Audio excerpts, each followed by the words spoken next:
que trazem informação e vão nos ajudar. Então, professor, estava bem no comecinho da explicação o que é G20, para que serve, quem está reunido no Rio de Janeiro ou vai se reunir a partir da segunda-feira. Bom dia mais uma vez, professor. Vamos lá, bom dia mais uma vez e aquele bom dia especial aos ouvintes. Então, o Grupo dos 20 é um fórum internacional composto pelas 19 maiores economias do mundo, mais a União Europeia. Então, aqui a gente tem países já desenvolvidos, a gente tem países emergentes.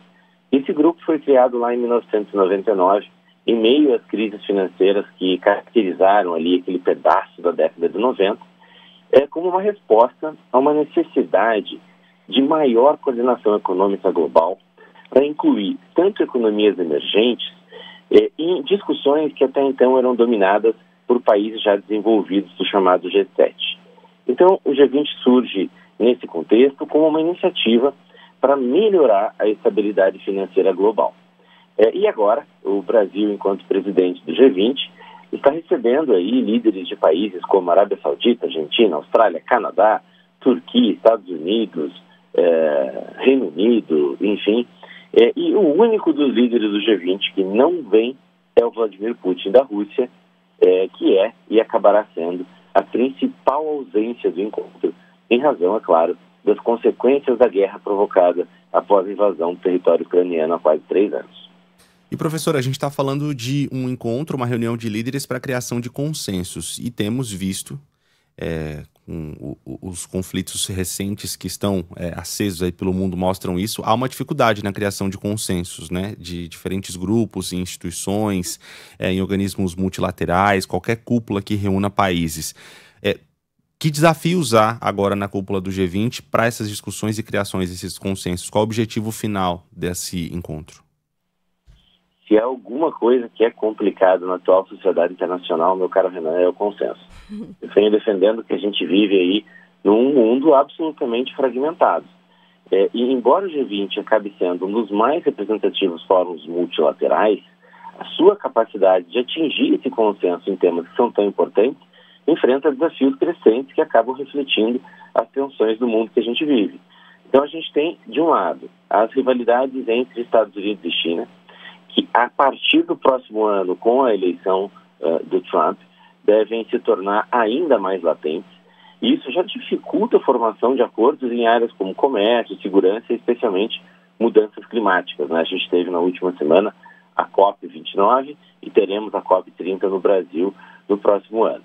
O outro ponto que dificulta aí esse consenso são os interesses divergentes entre países já desenvolvidos e países emergentes.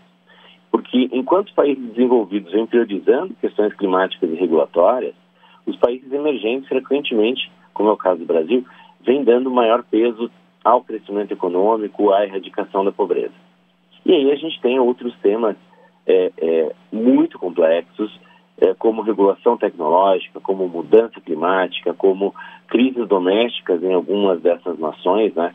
Então a gente está vendo, a gente vai receber o Olaf Scholz da Alemanha, que recentemente teve ali uma crise política. A gente vai receber o Keir Starmer do Reino Unido, que é o recém-eleito, se é que podemos dizer assim, primeiro-ministro, que também vem passando por situações internas complicadas. E isso tudo acaba fazendo com que o consenso na reunião do Rio acabe estando um pouquinho distante daquilo que a gente gostaria. Professor, destaque principal agora da Folha de São Paulo diz o seguinte: G20 ocorre sob sombra de Trump e vira prévia de crise do multilateralismo. Como o senhor está dizendo, né? São interesses muito distintos. Há pouco a gente trouxe aqui o destaque de que o ainda presidente dos Estados Unidos, Joe Biden, vem ao Brasil, visita a Amazônia antes de participar da reunião do G20, mas lembrando que é a última reunião antes da posse de Donald Trump e que tenta minar de forma reiterada a legitimidade desse grupo do G20. Então pode ser o último grande encontro dessas economias pelos próximos tempos, aí, ou pelo menos pelos próximos 4 anos? Eu acredito que o editorial está bastante correto, acho que está bem alinhado com aquilo que a gente vem esperando em geopolítica e negócios internacionais, mas ainda que Donald Trump, por exemplo, acabe reiterando a postura isolacionista do seu primeiro mandato, os demais países do G20, eles tendem a continuar se encontrando e continuar tendo algum tipo de discussão. Em especial porque esses países todos, eles representam aí 85% do PIB mundial. Eles representam 75% do comércio internacional, 2/3 da população. Então, por mais que a gente espere os Estados Unidos numa postura isolacionista, aumentando os níveis de polarização geopolítica global, os outros países certamente continuarão alinhados, ou pelo menos continuarão conversando. Mas a questão é que, de fato, a gente pode ver que haverá uma crise do multilateralismo, porque esse fenômeno mesmo ele já afeta diversos fóruns e diversas organizações na atual conjuntura geopolítica, né? E isso tudo vem refletindo o enfraquecimento da cooperação entre os países e uma dificuldade crescente em alcançar aquilo que a gente vinha falando, que é o consenso. Então, há temas que para nós são muito caros, direitos humanos, democracia, meio ambiente, mas que, infelizmente, acabam não se refletindo na agenda de outros países. E agora a gente tem o Donald Trump. A gente já teve aí um governo Trump que tirou os Estados Unidos de acordos climáticos, que dificultou acordos comerciais, enfim. E o que a gente espera para os próximos capítulos, que podemos dizer assim, é que isso tenda a acontecer novamente. O que a gente não sabe é em qual intensidade. Pelas recentes nomeações do Donald Trump, o que nós percebemos é que ele vem trazendo não cargos técnicos, não pessoas técnicas, mas vem trazendo pessoas que são muito leais a ele e que talvez não questionassem ou não questionem tanto quanto os nomeados do primeiro governo questionaram algumas decisões. Professor, a gente estava falando aqui na abertura do jornal Band News sobre o papel da Argentina, que tem feito uma oposição forte a alguns temas que são discutidos e estarão no G20. Taxação de super ricos, por exemplo, e outros pontos que são questões que deveriam estar estabelecidas como inegociáveis, né? As quais o senhor falava agora há pouco, por exemplo, igualdade de gênero, empoderamento das mulheres, né? Por que se opor a medidas como essa? E a Argentina tem feito oposição a isso. Eu aproveito para incluir a pergunta de uma ouvinte nossa, Eveline. Ela fala, por que a Argentina vai ao encontro do G20 se é a 22ª economia por causa do Mercosul? Enfim, que peso tem a Argentina nessas discussões? Bom, é um excelente questionamento. Então, sob a liderança do presidente Javier Milei, a Argentina tem adotado uma postura que é muitas vezes divergente do G20. O país já manifestou resistência em temas como compromissos ambientais. Na semana passada, os argentinos se retiraram da reunião da COP29 no Azerbaijão. Eles tentaram impedir a inclusão de menções à taxação dos super ricos na declaração final do encontro. E eles se opuseram a trechos relacionados a questões como igualdade de gênero nas negociações do G20, refletindo aí uma mudança nessas prioridades políticas. E também o que a gente espera são encontros bilaterais, né, do Milei com alguns outros líderes. E aí, por que a Argentina faz parte do G20? Se hoje a Argentina é a 22ª maior economia do mundo, esses números eles mudam de forma bastante rápida e bastante frequente. Então, algumas oscilações cambiais, por exemplo, podem fazer com que o PIB de uma nação torne-se maior ou menor. Então, tradicionalmente, a Argentina faz parte das 20 maiores economias do mundo, embora, por conta dessas oscilações econômicas pontuais que ocorrem no mercado de câmbio, na produção, nos números números fazendários de cada país, atualmente ela possa ser a 22ª. É dinâmico, né? Uma coisa dinâmica. Bastante dinâmico. Vou aproveitar e também repassar a pergunta aqui do nosso ouvinte André, já que é uma aula, né, professor, conforme combinado um pouco mais cedo. O André falou assim, professor, nos deu alguns exemplos poderia nos dar alguns exemplos de ações que estão sendo aplicadas e praticadas em algum lugar do planeta neste momento que são resoluções de reuniões como essa? Olha, a gente vê muitos lugares que acabam não chegando na grande mídia e que vem tentando alcançar aquilo que reuniões, não só como a do G20, mas como reuniões da Assembleia Geral da ONU, reuniões do próprio grupo dos BRICS, enfim, que vem tentando apontar caminhos importantes para que os países superem tanto crises internas quanto situações econômicas complicadas. Então, há, é claro, alguns exemplos.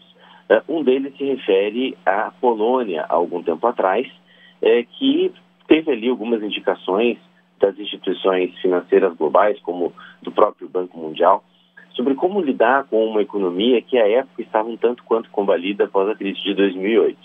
A Polônia acabou aplicando algumas das sugestões, digamos assim, dadas pelo Banco Mundial e acabou conseguindo superar de forma um pouco mais rápida a crise econômica. Do outro lado, a gente tem situações como o caso do Reino Unido.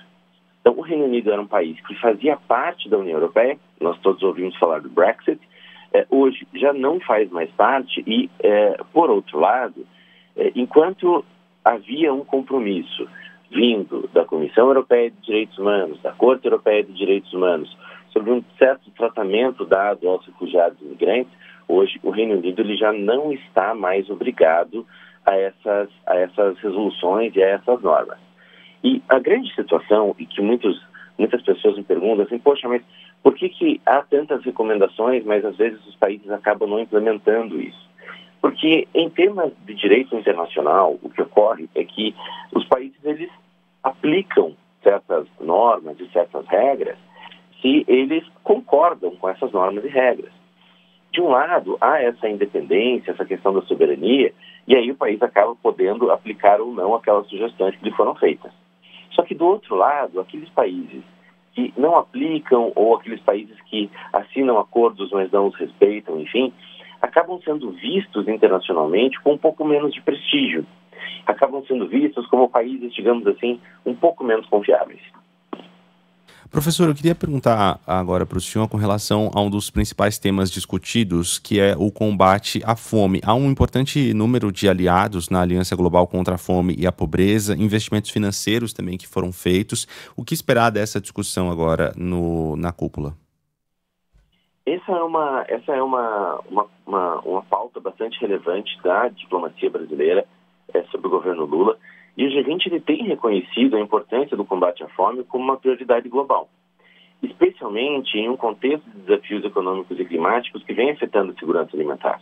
Então, quando a gente fala de clima, de meio ambiente, não é apenas, entre aspas, isso é apenas, pelo amor de Deus, não é apenas por uma questão de preservação em si, mas porque isso afeta o acesso a itens alimentares, né?